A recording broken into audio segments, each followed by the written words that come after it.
Sejam bem-vindos a mais um episódio do nosso podcast. Hoje é o episódio número 70 e um episódio um pouquinho diferente. Hoje eu vou reprisar uma live que eu fiz junto com a doutora Ana Priscila Soja, médica endocrinologista, uma médica que eu admiro muito, que eu encaminho muitos pacientes para ela pela qualidade do trabalho que ela presta. E também participou da live com a gente a Shirley, que é uma pessoa espetacular, que já passou por muito nessa vida, vocês vão ver no episódio, e que ela trabalha engajando mulheres a cuidarem da própria saúde. No episódio de hoje a gente vai falar sobre menopausa, fratura óssea, hiperparatiroidismo primário, que é um tema bem específico nos formadores de cálculo, e a gente vai dar uma pincelada sobre esses temas e sobre menopausa, reposição de cálcio, reposição hormonal. É um episódio bem completo para vocês. Então, após a música de introdução, o episódio na íntegra. O áudio vocês vão perceber que não está 100% perfeito, até porque eram 3 pessoas, cada uma falando de um lugar, e a live também ela foi ao vivo e ela tinha um vídeo, né? Então no nosso Instagram, tanto no meu quanto da Shirley quanto da Ana, vocês conseguem acessar o vídeo dessa live. Lembrando que esse episódio vai estar disponível em todas as plataformas do podcast e também dentro do meu site no www.ourologista.com.br/podcast/episódio 70. Bem-vindo a todos.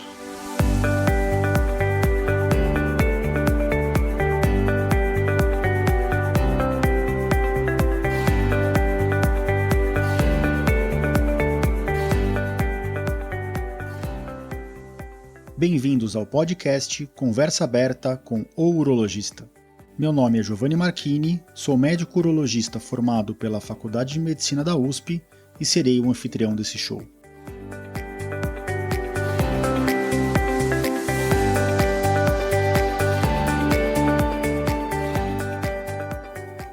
Nesse podcast, queremos compartilhar conhecimento confiável e de qualidade sobre saúde.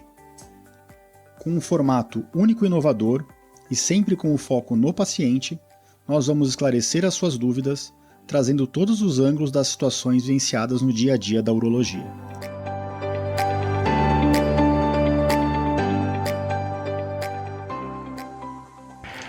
Olá, boa noite. Faz um tempo que a gente não conversa aqui, bate esse papo, esse encontro à noite em que a gente vai aprender um pouquinho mais sobre saúde. Vou esperar as pessoas entrarem. Hoje a gente tem 2 convidados muito especiais, que é a Shirley, uma especialista nessa fase da mulher, que é a menopausa, e o urologista Giovanni Marchini, que também vai trazer muito da experiência dele sobre cálculo renal, saúde óssea e menopausa. Então, vou esperar as pessoas entrarem, os nossos convidados também chegarem, para a gente começar a falar um pouco mais sobre esse assunto que é muito importante, que a gente tem que cuidar e que muitas vezes a gente não dá a devida atenção na saúde da mulher. Já vou falando oi aí para as pessoas que estão chegando, a Gabi, a Débora, e quero que vocês tragam muito, né, as dúvidas que vocês têm sobre esse assunto, sobre a saúde óssea, sobre a parte, né, de como, na verdade, isso impacta, né, na qualidade da mulher, da vida da mulher. Então, vamos esperar um pouquinho a Shirley, né, e o Giovanni chegarem e a gente vai começar o nosso bate-papo. Quero dar uma boa noite, né, um mês muito corrido, em que muitas vezes a gente não conseguiu conversar tanto por aqui, justamente pelo fato de a gente estar com uma vida super louca nesse momento. E vamos lá, vamos esperar mais um pouquinho, né, os nossos convidados chegarem. Convidar aqui, né, a Shirley, que eu acho que já chegou.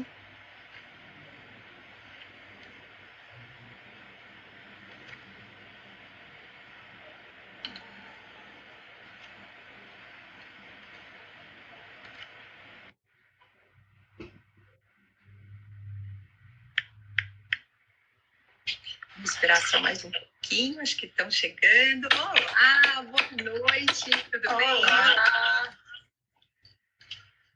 Que delícia esse bate-papo de hoje. Tudo bem? tudo ótimo. Vamos esperar o Giovanni chegar também, né? Para a gente conversar um pouquinho. Já enviei o convite aqui para ele. Eu também estava enviando aqui os convites. Deixa eu continuar mandando aqui. Combinado. Tem gente que esquece, né? Aí se distrai. Mas é bom, porque aí a gente rechama, começa, fala de novo. E a gente vai cada vez acrescentando um pouquinho mais de conteúdo, né? Verdade. Estou enviando aqui. Já enviei alguns. Cadê meu filtro? Que eu não vivo sem filtro. Eu falei que agora eu tô sem filtro, viu? O filtro fica bem melhor. Mas sua luz tá boa, a minha não tá muito boa, não. Sua luz tá ótima. Vamos, acho que o Giovanni entrou. Vou chamar ele aqui também para a gente começar a nossa conversinha. Deixa eu colocar aqui.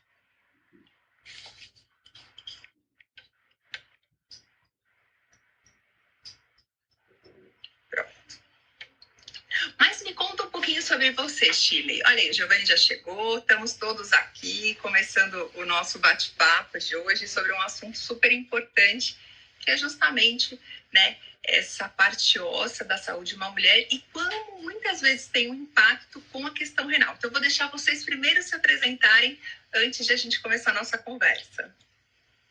Quem vai primeiro? Primeiras mulheres, né? Primeiras mulheres.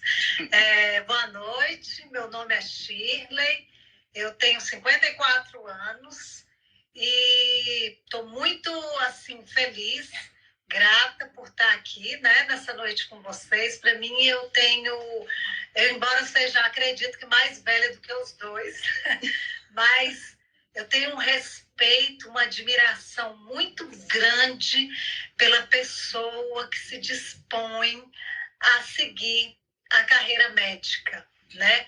Eu acho que toda pessoa que se abre para essa profissão, para essa tarefa, ele não é só médico de corpo.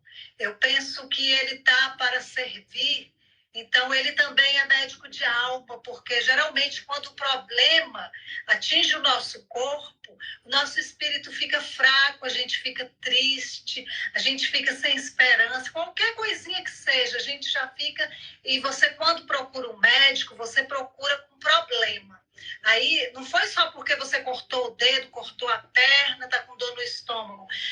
É porque você está se sentindo mal, é porque você... Primeiramente, eu acho, você está triste, porque está te incomodando.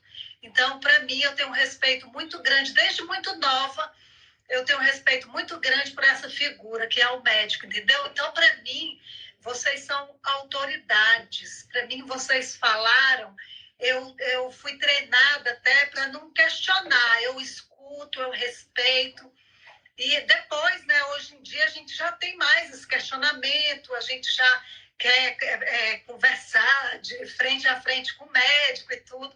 Mas é isso, eu quero que vocês saibam que eu tenho uma admiração muito grande, um respeito muito grande. Para mim, vocês não são só médicos de corpo, vocês também são médicos de alma.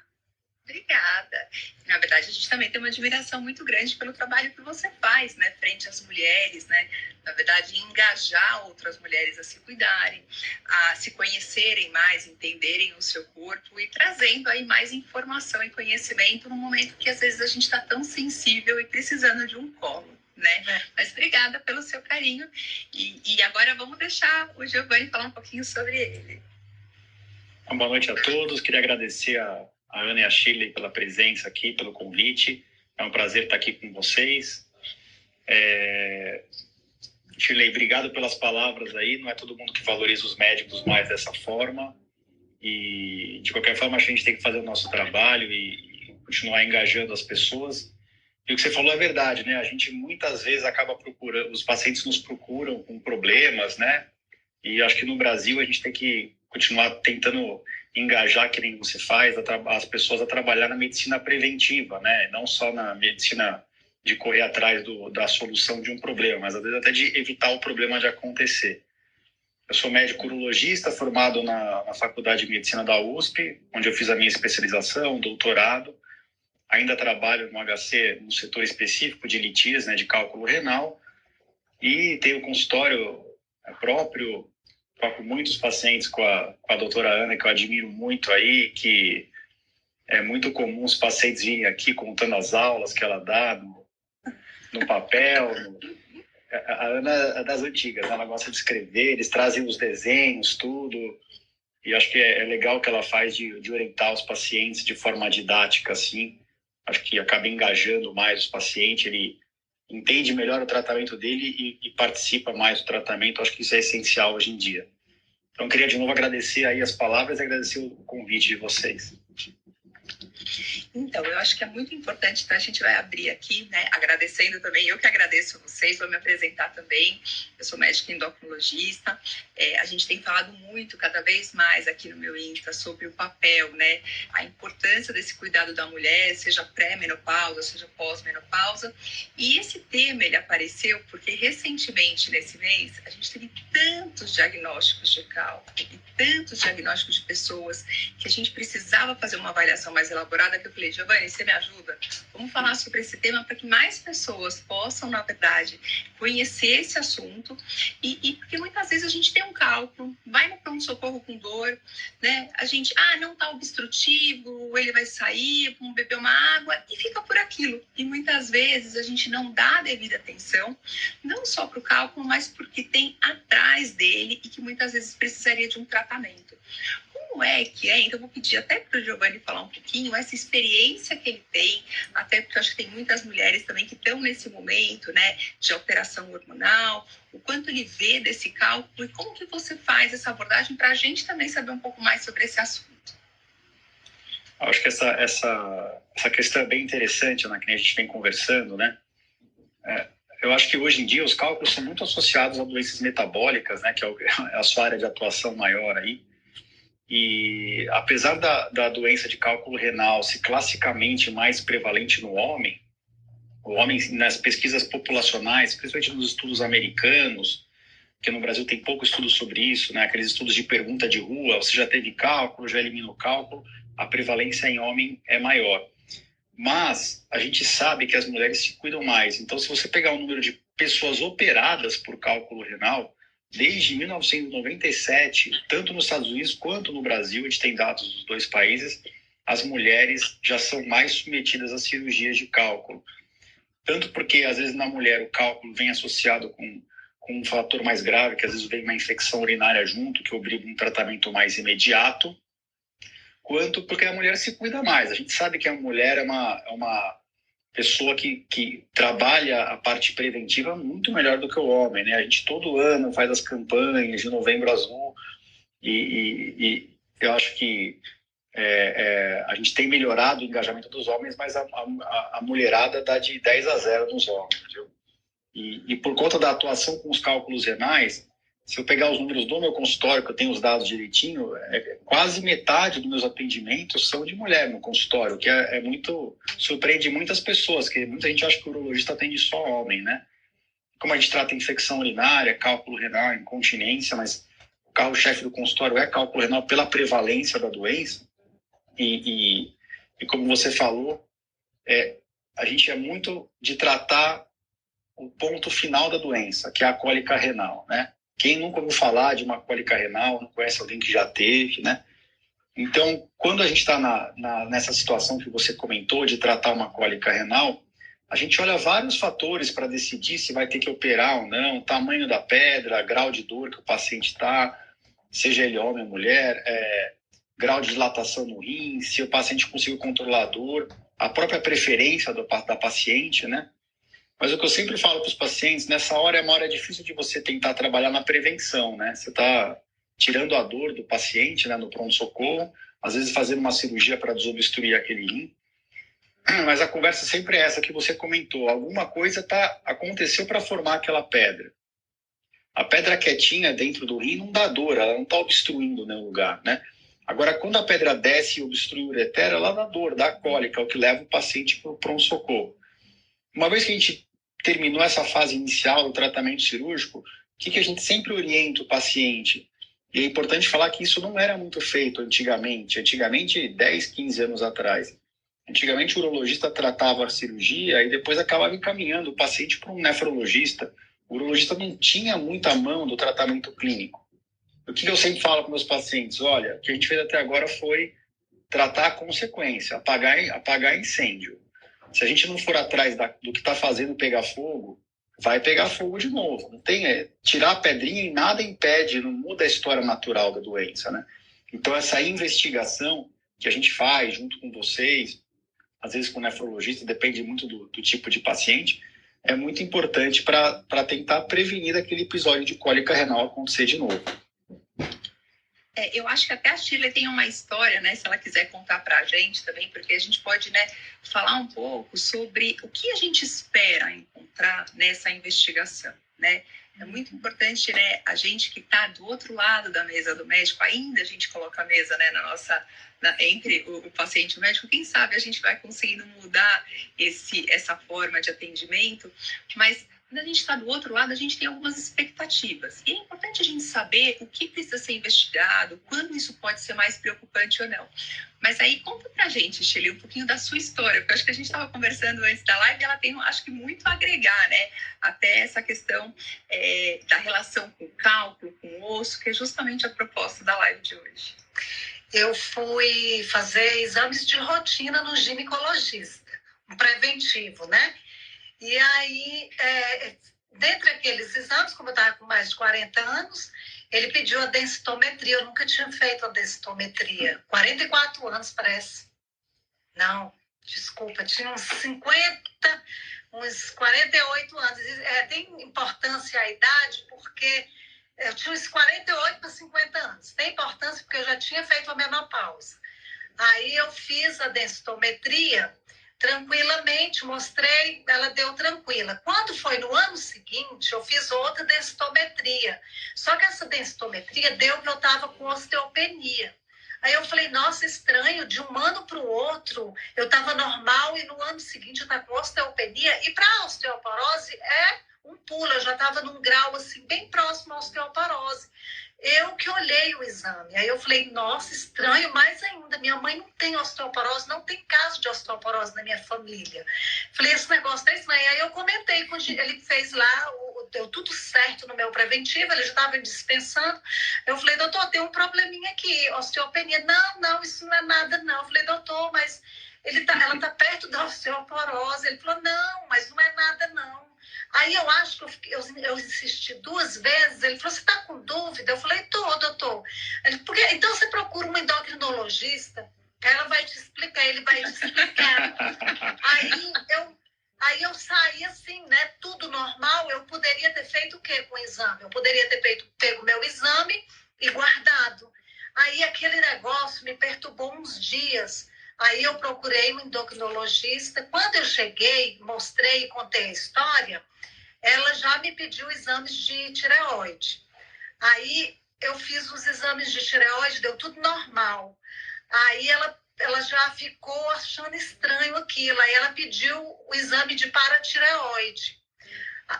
Eu passei 6 meses fazendo exames, até depois de 6 meses que ela veio dizer para mim o que eu tinha. Porque ela tinha que investigar, porque é um tumor raro, ele é benigno, né? Ele dá em 1 em 800 mil, né? 1 em 1 milhão, mais ou menos. E graças a Deus, ele só deu esse tumor em uma paratireoide minha. Aí, em 6 meses que eu fiz toda a investigação, o cálcio na minha corrente sanguínea estava 490, doutora. Na hora da cirurgia. 5 minutos depois foi para 120 e 15 minutos depois estava 62. Então, quer dizer, minha problemática, o médico foi me explicar. Foi uma cirurgia bem delicada, né? Porque eu demorei para arrumar um médico com cabeça e pescoço para fazer. Deus colocou uma pessoa maravilhosa no meu caminho. Mas, assim, foi uma coisa que demorou, mas foi a investigação, entendeu? E aí eu volto no tempo e penso assim, se eu não tivesse ligado, ele não ligou. O médico, ele não ligou, só que como eu insisti, ele falou, procura um endocrinologista. Então, eu vejo, assim, toda uma história que, no final, vocês sabem o que poderia ter acontecido comigo, né? Hoje eu faço acompanhamento de 6 em 6 meses, meu cálcio está normal, né? Voltou ao normal, eu não tenho um tumor, foi retirado, e eu continuo fazendo a reposição de cálcio, eu tomo cálcio. Tem até uma perguntinha sobre isso aqui. Então, eu vou começar a falar um pouquinho sobre esse assunto, depois vou deixar o Giovanni complementar. Porque, assim, uma das causas, né, de a gente olhar com mais carinho, né, para o cálculo renal é justamente o hiperparatiroidismo. Por quê? Na verdade, Shirley, ela é uma doença que ela não é tão infrequente como a gente imagina. Então, nessa faixa etária de 55, 60 anos, ela geralmente é a faixa etária que ela vai se manifestar, mas ela não se manifesta, às vezes, de uma maneira tão rápida como você está me contando que é o seu caso. Então, o que a gente vê na maior parte das mulheres, né, ele é um tumor benigno, então ele não tem risco de malignidade na maior parte dos casos, mas ele vai aumentando a produção de um hormônio que é o paratormônio, que justamente ele reabsorve, ele tira o cálcio do osso, levando a um quadro de osteopenia, de osteoporose, e aí ele acaba deixando o cálcio mais alto no sangue e o cálcio mais alto na urina, e depois eu vou deixar o Giovanni terminar esse assunto do cálcio na urina. Mas o que eu acho que é importante a gente entender? A faixa etária em que aparece o hiperparatiroidismo, ela é muito semelhante à faixa etária da menopausa, e é aí que vem o grande erro. Porque geralmente a gente pode ter um pouquinho de queda de massa óssea por causa da menopausa. Então é normal quando a gente tem essa queda do estrógeno, né, nesse período de perimenopausa e menopausa, a gente tem uma queda da densitometria óssea. Não tão rápida de um ano para o outro como você está me contando, mas a gente vai observando uma queda e muitas vezes mulheres que não fizeram a densitometria e aparecem com uma osteopenia, a gente não tem certeza se essa osteopenia é da menopausa ou se tem algum outro fator. Então, a gente sempre tem uma densitometria quando a gente está entrando nesse período de perimenopausa, para que ela seja a nossa referência durante esses próximos anos, é muito importante.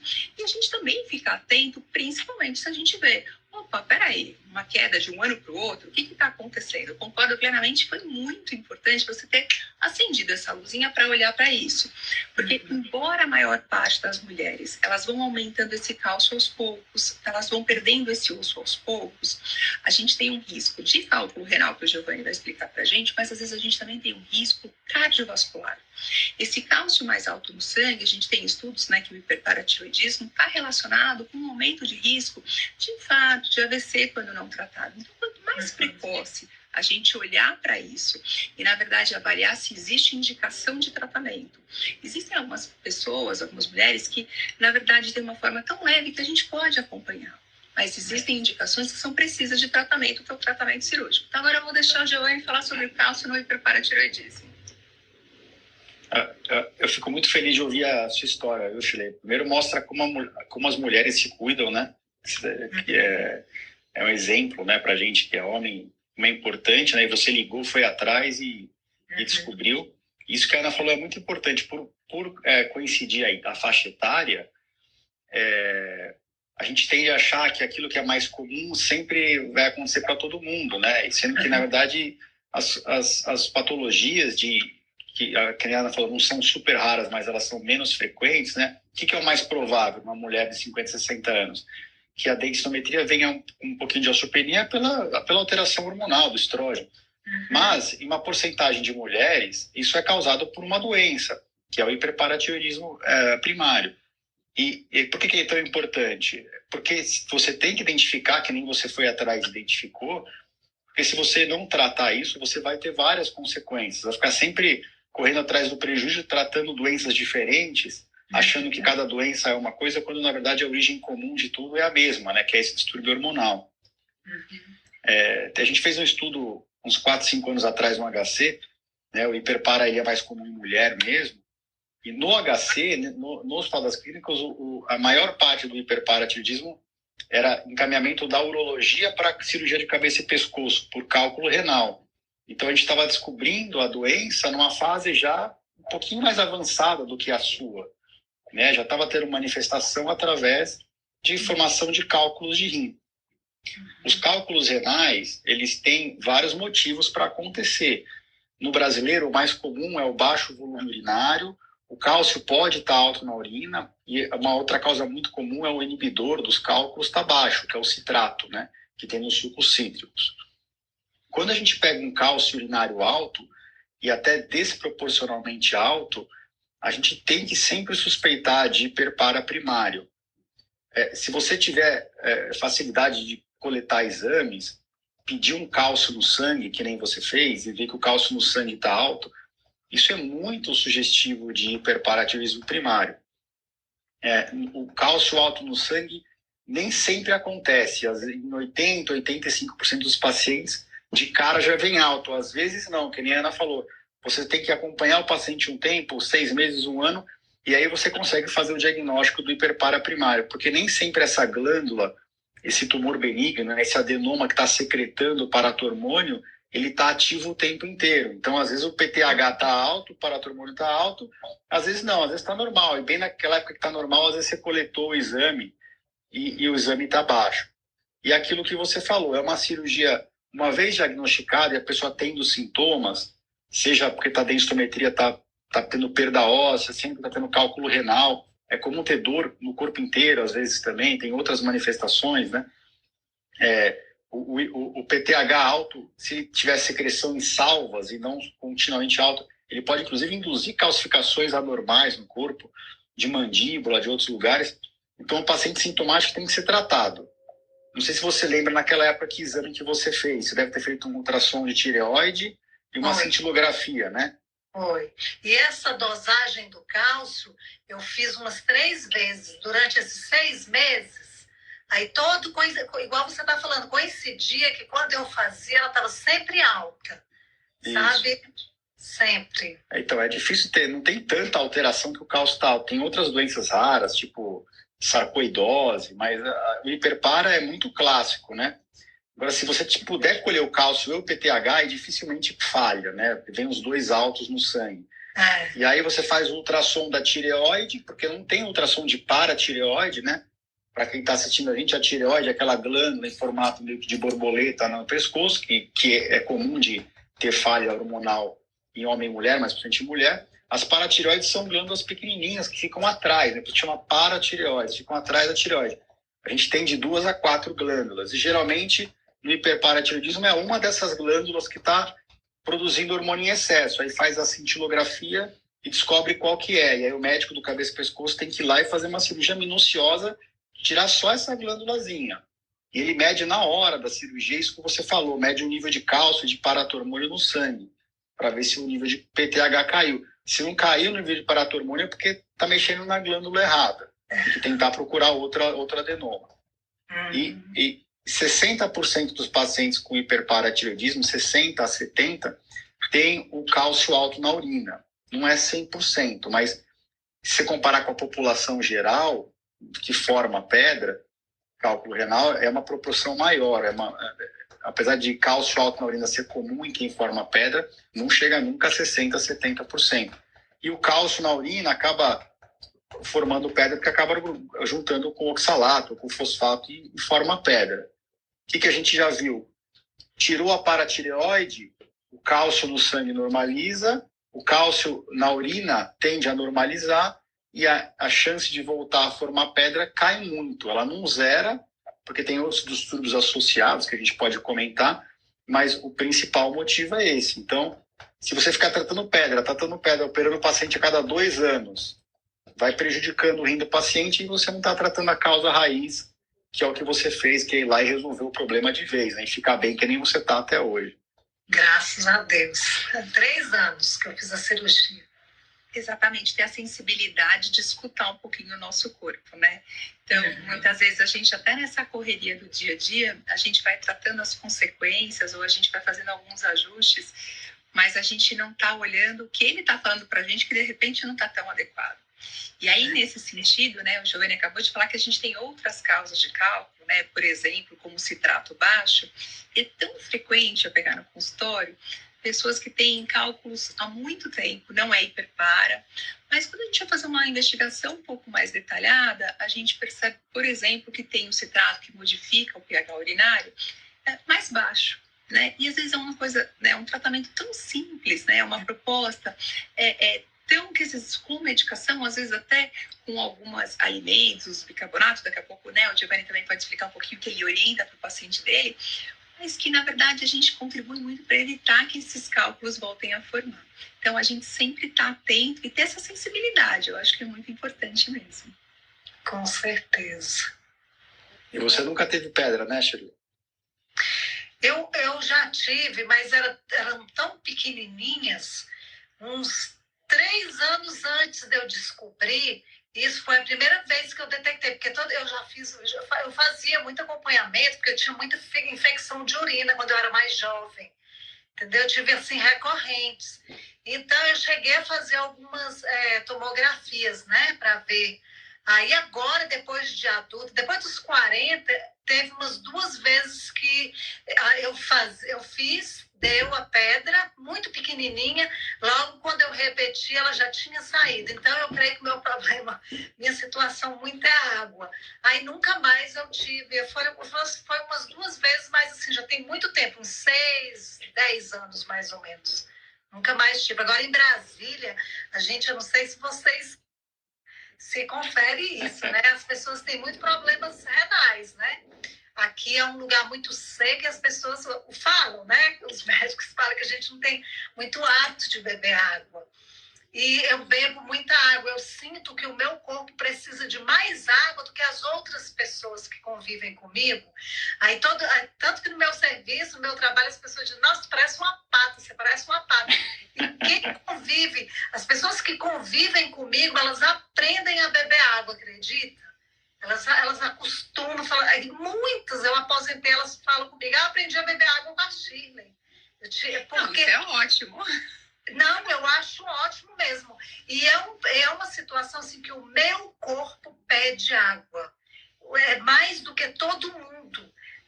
Não são 3 litros, não são, quer dizer, tem gente que fala, 2 litros, para mim tá bom, litro. O meu corpo pede muito mais, entendeu? Então eu respondo meu corpo. E eu sinto isso. Né? E assim, até falando um pouco de beber mais água, a gente tem uma pergunta da Sheila aqui, que ela justamente pergunta se esse cálculo renal desenvolve enxaqueca. Na verdade, acho que o Giovanni pode falar um pouco mais dessa pergunta, mas eu vou dar um pouquinho a minha opinião, depois ele vai dar a dele. Eu não sei se o cálculo em si, ele pode desenvolver o quadro de enxaqueca, mas às vezes eu posso ter, na verdade, fatores gatilhos correlacionados. Por exemplo, como essa baixa ingesta hídrica. Então, muitas vezes, quando a gente tem um pouco de desidratação por beber menos água em dias mais quentes ou em climas mais secos, além de, na verdade, a gente ter uma predisposição a formar esse cálculo, como o Giovanni falou, que não é a principal causa de formação de cálculo, a gente também pode ter sintomas como gatilhos para enxaqueca. E pensando aí também no hiperpara, que é uma condição bem mais rara, mas já que a gente falou sobre ele, às vezes esses valores de cálcio um pouco mais alto, eles também podem trazer um pouco de dor de cabeça. Então não é uma enxaqueca clássica, mas eu posso ter uma cefaleia recorrente, eu posso, na verdade, manifestar esse sintoma.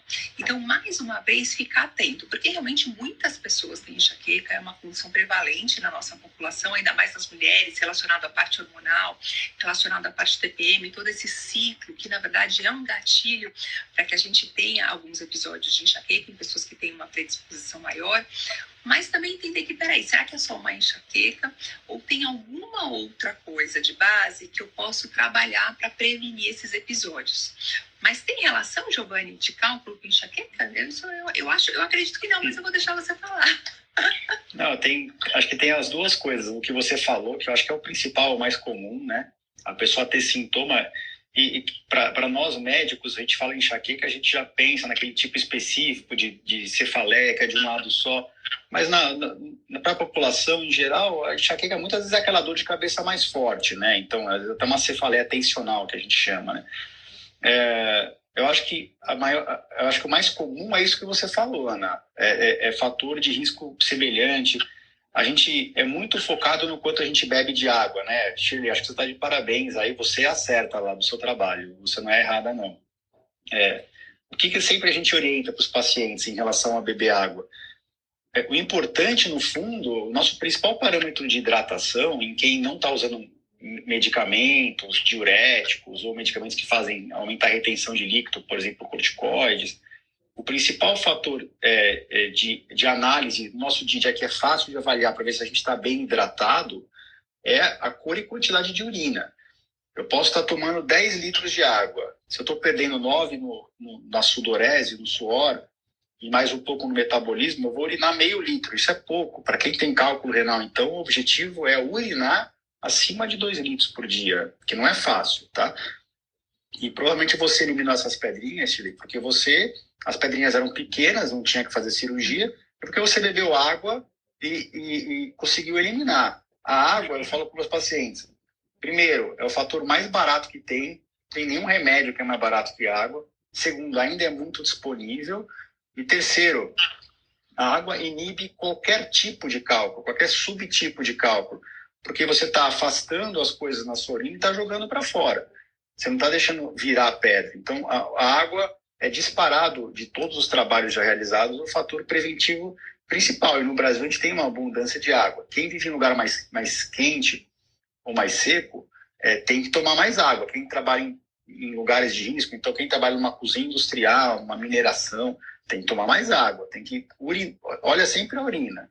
Está urinando bastante, clarinho, está ótimo. E voltando para a enxaqueca, eu acho que o principal é o que a Ana falou, mas um dos remédios usados para tratar a enxaqueca, que é o topiramato, às vezes causa cálculo. Então tem que olhar as duas coisas também. É menos frequente. Se você pegar uma pessoa usando topiramato para tratar a enxaqueca, a chance maior ainda é do cálculo ser de outra causa. Mas tem que olhar isso e talvez até substituir o remédio. Respondi, Ana? Respondeu, mas eu não, assim, pacientes com antecedente de cálculo renal, você contraindica o uso de topiramato se tiver uma indicação precisa? Por exemplo, enxaqueca ou alguma outra condição? Não, eu não contraindico no consultório. Tá? Não contraindico. Mas é boa a gente, né, trazer, porque assim, o topiramato ele é uma medicação, para quem está escutando a gente, que ele tem várias utilidades, né? Ele foi muito mais utilizado no passado como um anticonvulsivante. Atualmente a gente tem anticonvulsivantes muito melhores do que ele, mas ele é ainda utilizado como uma medicação chave no tratamento de enxaqueca clássica, de pessoas que realmente são não responsivas às mudanças, né, de hábitos de vida, de alimentação, sono e exercício, e mesmo assim continuam com, né, crises de enxaqueca assim, que alteram de maneira significativa a qualidade de vida. Então o topiramato é uma medicação de escolha, e às vezes até no consultório do endocrinologista a gente também usa bastante, né? Ele também diminui muito a impulsividade. Então, para pacientes com compulsão alimentar, né, ou com outras compulsões, né, compras, né, a gente acaba tendo o topiramato como uma excelente ferramenta no tratamento terapêutico, né. É lógico que se a gente tiver outras opções ou armas terapêuticas, a gente acaba optando em relação, né, a pacientes que já têm cálculo, mas muitas vezes ele vai responder muito bem, e aí a gente vai controlar com ingesta hídrica e outras investigações, né. Ana, eu acho que assim, hoje em dia a gente tem tanta arma na mão, né, de medicamento, mas eu acho que o principal de falar para os pacientes é que a gente pode investigar eles, né? Antigamente, o que o médico fazia que parava um paciente com cálculo? Mandava a pedra para análise, né? Infelizmente, a análise do cálculo renal no Brasil, ela é feita de forma bioquímica, não é uma análise boa. É diferente da análise físico-química por infravermelho, espectrofotometria, que nem é em outros países. Então, você manda uma pedrinha para análise, tem 80% de chance de vir de oxalato de cálcio. Isso não dá nenhuma resposta para o médico. Quando vem um tipo mais raro de infecção, né, que é estruvita ou ácido úrico, até ajuda um pouco no raciocínio. Mas, por exemplo, eu pego um paciente tomando topiramato, pergunta, eu preciso parar o topiramato? Eu nunca suspendo nada de cara, mesmo alimentos que a gente sabe que são ricos em oxalato, eu nunca suspendo nada de cara. Eu acho que o paciente tem o benefício do remédio, daquela dieta, e você pode dosar no sangue, na urina, tudo. Então, eu dosei tudo na urina. Isso poucos pacientes sabem. Você faz a urina de 24 horas, faz a avaliação metabólica. Tem outras causas muito importantes de formação de cálculo. Eu vou atacar essas causas primeiro. Eu não vou suspender o topiramato, né? Eu arrumei tudo que tinha para arrumar na avaliação metabólica, o que não é fácil de fazer às vezes, e mesmo assim continua recorrendo o cálculo, aí sim Mas isso é uma conduta de exceção. Aí sim eu vou pensar em suspender o topiramato. Eu acho que o topiramato está longe de ser um vilão na nossa prática. É muito mais um aliado do que um vilão. Exato. Exato, e assim, o que o Giovanni está falando, até vou perguntar para a Shirley se ela fez, né, na época em que ela fez todo esse diagnóstico e tratamento, é que muitas vezes a gente vê justamente esse gap, essa falha dessa investigação metabólica que o Giovanni está falando, né, com exames de cálcio de urina de 24 horas, citrato de urina de 24 horas, ácido úrico quando é mais raro, mas quando existe uma suspeita. Então, assim, para realmente avaliar não só a necessidade de um tratamento cirúrgico, de desobstruir, mas também a questão da prevenção, né? Eu entendendo qual é essa causa e fazendo esses exames adequados, que muitas vezes não é no momento do cálculo, então geralmente a gente até espera esse cálculo ser eliminado, a gente dá um tempo para que esse metabolismo, essa homeostase, esse equilíbrio, né, da concentração de urina, de cálcio, de todos esses componentes, eles aconteçam, e então a gente faz essa investigação. Como foi? Você chegou a fazer essa urina de 24 horas, Shirley, que ela é bem específica para essa avaliação? Fiz. Eu tenho muita sorte de médicos muito bons aqui em Brasília, tá na minha linha, na minha reta, né? Alguma coisa que quando não é bom ele deixa eu falhar, alguma coisa que, né? Mas não, brincadeira, graças a Deus eu tenho me consultado com médicos muito bons e eu fiz sim. Eu já fiz várias vezes, porque igual eu te falei, eu já tive muito histórico de infecção de urina. Então, quando eu procuro o médico, ele já está sabendo, né, que essa é recorrente, então já pede uma série de exames. Mas eu já fiz inclusive nas gravidez, nas minhas 3 gravidezes. Uma coisa agora, e a parte óssea? A gente falou muito de cálculo. Você falou, eu descobri tudo isso justamente por essa queda da densidade mineral óssea. Ela se manteve estável? Ela aumentou? Conta pra gente também um pouquinho, porque eu acho que assim, a gente está falando de cálculo, mas a gente sabe também que isso às vezes é um alerta, né, principalmente para a mulher nesse momento, para ela também ficar atenta, né, à sua saúde óssea, que às vezes a gente não olha com tanta atenção. Como que foi também essa história? Para também trazer um pouquinho de experiência para quem está acompanhando a gente. Exatamente. Menino, outra história. E tudo depois. Por incrível que pareça, tudo depois da menopausa. Aí fica, né, no ar aí essa questão, que eu também nunca perguntei, não sei se tem relação, mas acaba que tem, né? Vocês acreditam que eu descobri, meu pai morreu de infarto, tá? Descobri que eu tinha uma arritmia e tudo. Então você tem que fazer atividade física. Aí fui lá para academia, malhando e tudo. Aí parei de malhar e fiz uma viagem dos sonhos, fui para a Suíça e meu joelho inchou naquele frio, sabe? Mas inchou, ficou do tamanho da minha cabeça, meu joelho. Aí quando eu cheguei em Brasília, eu procurei um médico. Eu procurei, foram 2 especialidades, porque eu achei que eu estava com problema nas veias. Quem é que cuida das veias, hein, gente? Vascular. Não tinha nada a ver com veia. Aí fui atrás de um ortopedista. Pronto, menisco rompido. Rompeu o menisco. Aí o médico, nossa, mas a senhora está com um joelho de atleta, de jogador de futebol. O que a senhora faz? Eu falei, sou a dona de casa. Ele, eita, ferro, vai ter que fazer cirurgia. Aí eu não acreditei, fui em 3, aí, não, era cirurgia mesmo. Beleza, fiz a cirurgia do joelho, aí tô recuperando depois da menopausa, viu?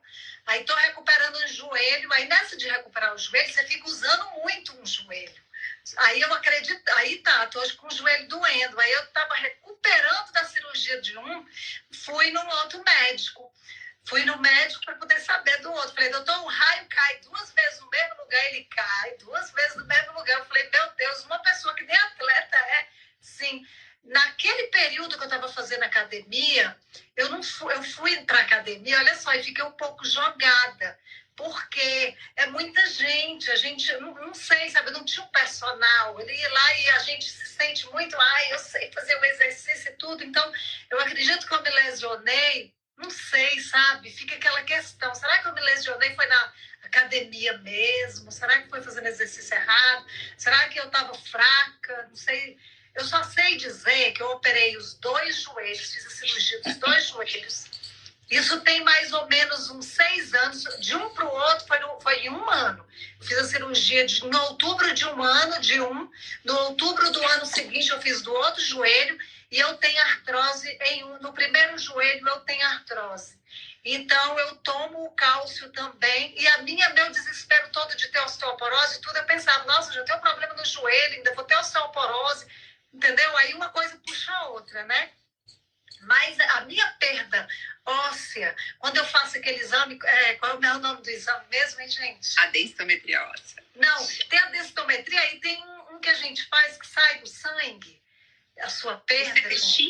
CTX, um marcador de reabsorção óssea, CTX, NTX. Eu esqueci aqui. Sei que ele fala que minha questão óssea tá 50%. Quer dizer, eu não estou 100% com os meus ossos em dias, minha perda óssea, né? Mas também não está assim, gritante. Então, assim, aí eu fico em alerta justamente por todas essas situações, né? Que vocês estão vendo eu falar. De cuidado. Você é uma atleta, isso sim. Aí eu faço assim, a caminhada, eu faço pilates, eu vou me cuidando como eu posso, né? Então, acho que eu vou até aproveitar para falar aqui, que foi uma coisa que a gente acabou não comentando antes, e isso é uma arma diagnóstica importante, tanto para quando a gente está investigando um hiperpara, um cálculo renal, mas também nesse momento da menopausa, que ele mostra para a gente muito como está essa remodelação óssea, né? Então, o nosso osso, ele não é um órgão estático, ele é um órgão dinâmico. Então, ele constantemente está formando osso e reabsorvendo, formando osso e reabsorvendo. E na menopausa, o que acontece? Quando a gente tem, né, essa queda dos hormônios sexuais, essa reabsorção, essa retirada do cálcio, ela acaba ficando maior do que a formação. Então, por isso que a gente acaba perdendo um pouco de osso, que é também o que acontece no hiperpara. Então, eu vou ter uma reabsorção maior do que formação. Então, eu vou perdendo o osso com o passar do tempo. E além de a gente conseguir mensurar isso na densitometria óssea, só que aí eu só vou mensurar depois que eu já perdi. Então, depois de 6 meses, quando eu já tive uma queda dessa quantidade de osso, que é o BMD, né, a densidade mineral óssea, aí eu já perdi. É lógico que eu vou atuar, mas às vezes a gente consegue ver isso até de uma maneira mais precoce ainda. Então, hoje, nos exames laboratoriais, a gente consegue, né, mensurar, pedir, dosar os marcadores de reabsorção óssea. Então, a gente tem marcadores de formação, que é a osteocalcina, mas a gente também tem marcadores de reabsorção, que é o CTX e o NTX. Então, se a gente pega, né, uma mulher que está perdendo massa óssea, está com osteopenia, está com um CTX muito alto, que nem o Giovanni falou, puxa, tem um cálcio na urina muito alto, anormalmente elevado. Ele, na verdade, é um sinal de alerta para a gente pensar que pode ter alguma outra coisa envolvida, seja na formação de cálculo, seja na perda de massa óssea ou da osteopenia.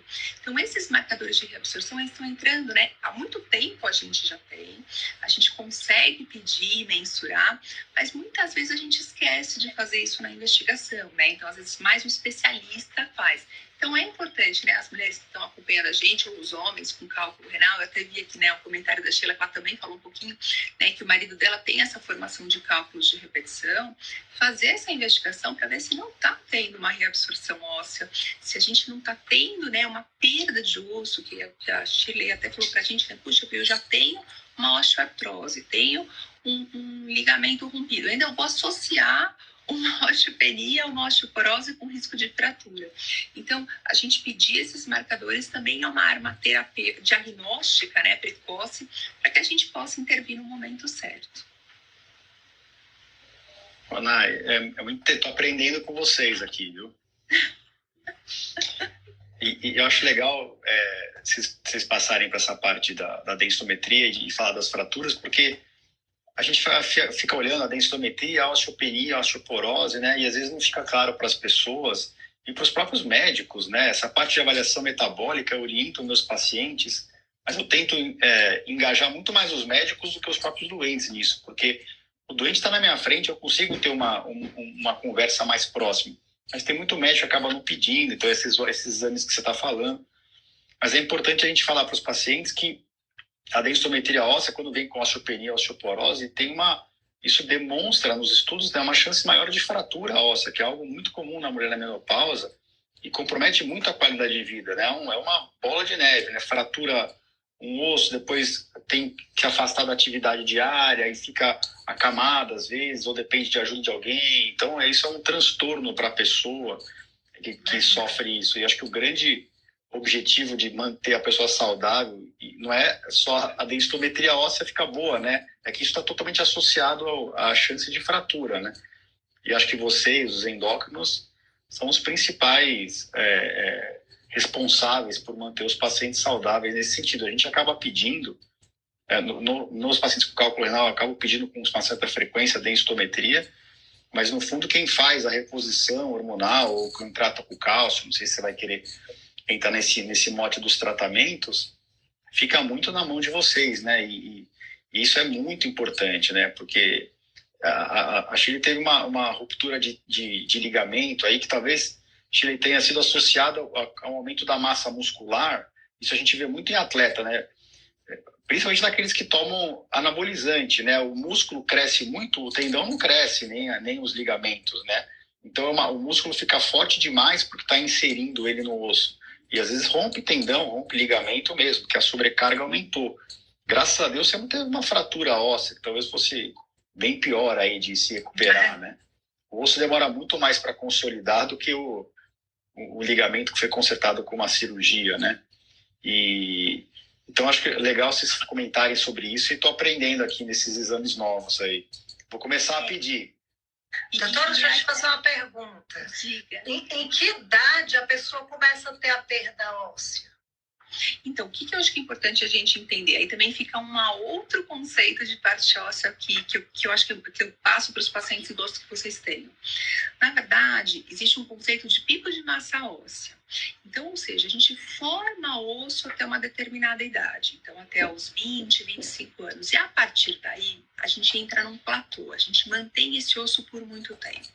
E a gente só vai perder esse osso se a gente tiver alguma alteração desse equilíbrio, que pode ser uma hiperpara, que pode ser uma queda dos hormônios na menopausa. Mas então a gente faz esse pico, mantém, e ele vai começar a cair numa velocidade maior ou menor, de acordo com esses gatilhos, e também uma predisposição genética. E o mais importante é que existem pessoas que não fizeram um pico de massa óssea adequado. Seja porque, na verdade, não fizeram muito exercício na infância, que não tiveram uma ingesta de cálcio adequada, ou tiveram uma deficiência de vitamina D, ou até por uma questão genética.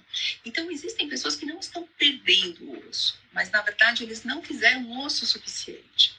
Por isso que essa densitometria óssea, numa determinada idade da mulher, que, na verdade, o homem ele também vai precisar fazer, mas a gente vai ver a andropausa, que é quando a gente começa a perder osso no sexo masculino, muito mais tarde, né? Então, a partir dos 60, 65, tanto que a recomendação é fazer, né, a densitometria óssea no sexo masculino a partir de 65, 70 anos.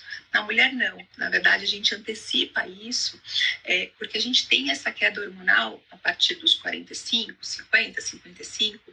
E, assim, se a gente tiver esse privilégio de conseguir ter essa densitometria antes de a gente diagnosticar, né? Porque, assim, o consenso é fazer uma densitometria óssea a partir dos 65 anos, para a gente fazer o diagnóstico de osteopenia e osteoporose. Eu acho que a gente está trazendo muito aqui, justamente, o trabalho preventivo do Giovanni com cálculo, o trabalho preventivo, né? Da Shirley, está atenta com o corpo dela, os sinais que ele está trazendo, essa sensibilidade de a gente poder escutar o nosso corpo e também o trabalho preventivo da perda de massa óssea. Então, se a gente antecipa essa densitometria, até para a gente saber qual foi o nosso pico de massa óssea, como que está essa dinâmica. Eu acho que a gente não precisa, de repente, fazer todos os anos, mas a gente fazer de acordo com a nossa ingesta de cálcio, conforme o nosso médico está olhando para a gente, falando, olha, você, Pri, eu quero que faça a cada 3 anos, 4 anos, ou anualmente, se eu já tiver um valor mais baixo. Então, eu acho que é esse cuidado de, muitas vezes, a gente conhecer o nosso corpo no momento certo, mas, geralmente, a gente vai começar a perder, respondendo a sua pergunta agora, a gente começa a perder, né, a massa óssea quando a gente tem algum fator que está mudando esse equilíbrio, seja hormonal, como o PTH, seja hormonal, como o estrógeno, ou seja uma deficiência de vitamina D importante, com um cálcio mais baixo. Então, ou, por exemplo, pacientes que fazem uma cirurgia bariátrica, que tem uma quantidade menor de absorção de cálcio e vitamina D, e a gente vai podendo evoluir para uma osteomalácia, que é o nome que a gente chama. Então, quando a gente muda esse equilíbrio, a gente pode começar a perder lúcio. Mas eu acho que assim, a gente conversou bastante, até quero saber se vocês querem acrescentar, né? Eu acho que a gente falou muito sobre esse trabalho preventivo de a gente não esperar adoecer, a gente entender como o nosso corpo funciona, entender que a gente tem instrumentos, né, diagnósticos cada vez melhores, seja para a investigação do cálculo, seja para a parte óssea, e que estão à disposição, né, não, às vezes não para toda a população, mas para uma parte dessa população. Também converse com o seu médico quando, né, você sentir que é necessário, para quem possa fazer essa avaliação correta, e que a gente possa continuar, né, sempre cuidando, tendo esse autocuidado com o nosso corpo. Acho que se o Giovanni também quiser falar um pouquinho para a gente, né, para a gente encerrar aqui esse bate-papo, que foi uma delícia, eu também aprendi horrores de cálculo com o Giovanni, e aí eu vou fazer agora uma propaganda. O Giovanni, ele não é urologista, ele é um clínico. Depois ele é urologista.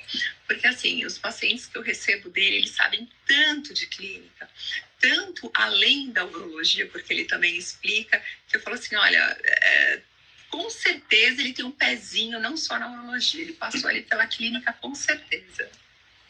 Obrigado pelo elogio, Ana, e você é das clínicas mais objetivas que eu conheço, viu? Que eu acho que é uma bela qualidade sua, além de toda a teoria que você sabe aí.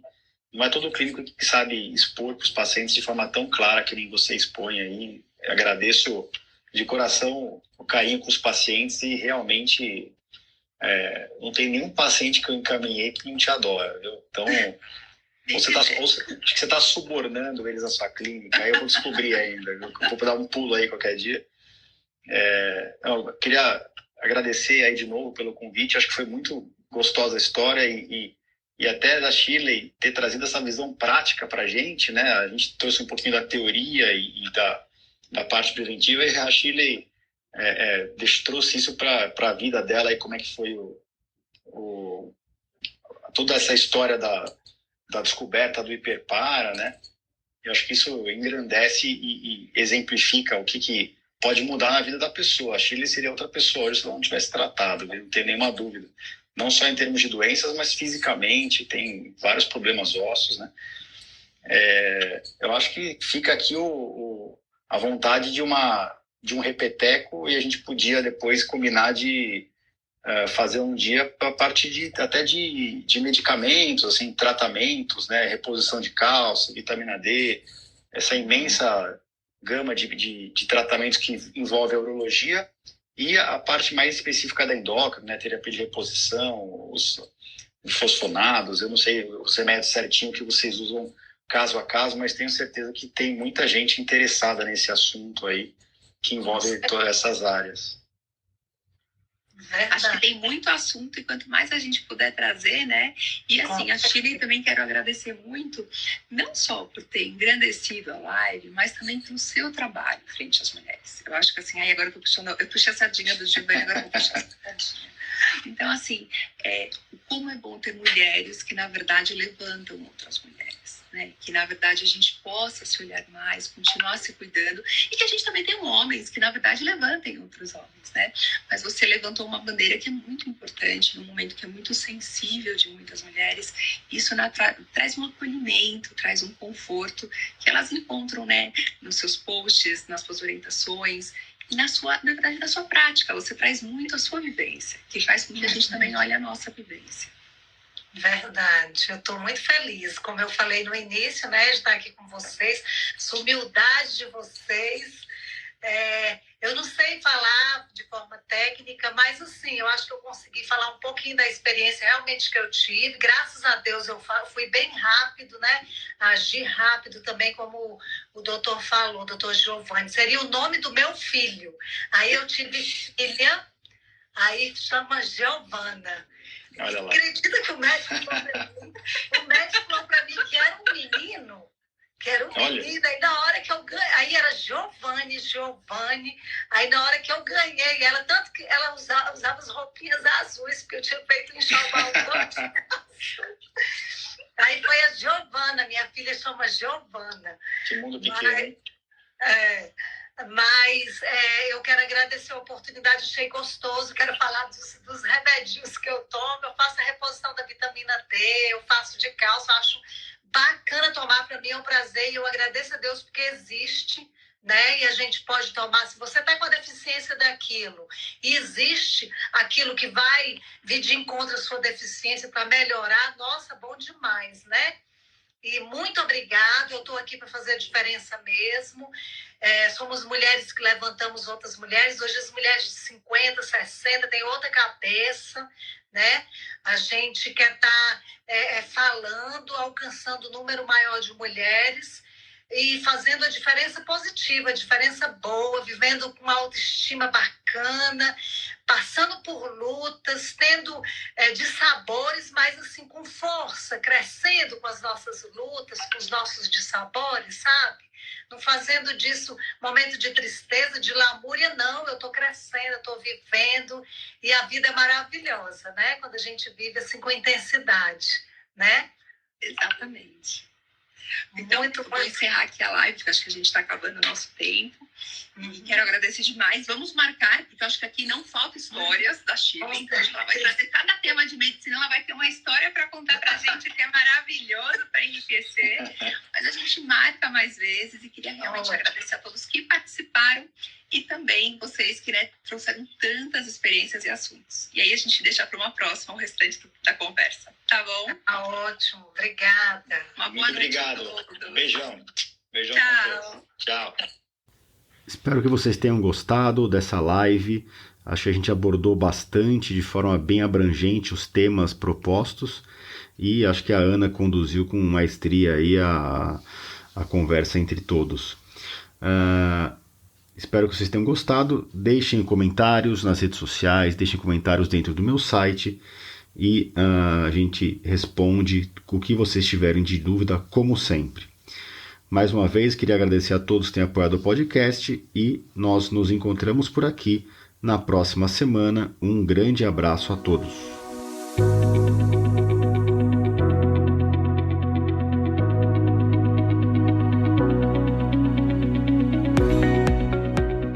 Você ouviu a mais um episódio do podcast Conversa Aberta com o Urologista.